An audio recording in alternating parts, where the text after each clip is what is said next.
রায়পুরা উপজেলা মাঠে বর্ণাঢ্য আয়োজনে উদযাপিত হয়েছে বাংলা নববর্ষ পহেলা বৈশাখ।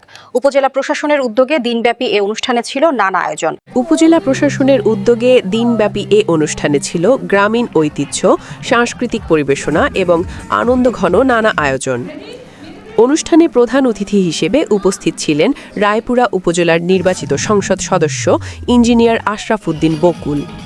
বিশেষ অতিথি হিসেবে উপস্থিত ছিলেন রায়পুরা উপজেলা নির্বাহী কর্মকর্তা ইউএনও মোহাম্মদ মাসুদ রানা। এছাড়াও উপস্থিত ছিলেন উপজেলার বিভিন্ন স্তরের রাজনৈতিক, সামাজিক ও সাংস্কৃতিক ব্যক্তিবর্গ। সকালে মঙ্গল শোভাযাত্রার মধ্য দিয়ে অনুষ্ঠানের সূচনা হয়।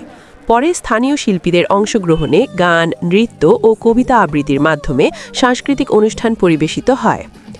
অনুষ্ঠানের অন্যতম আকর্ষণ ছিল জনপ্রিয় কণ্ঠশিল্পী কণার সঙ্গীত পরিবেশনা, যা উপস্থিত দর্শকদের মধ্যে ব্যাপক উচ্ছ্বাস সৃষ্টি করে।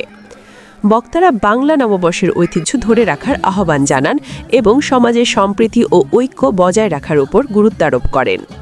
অনুষ্ঠানে অংশগ্রহণকারী সাধারণ মানুষ উৎসব মুখর পরিবেশে নববর্ষকে স্বাগত জানান।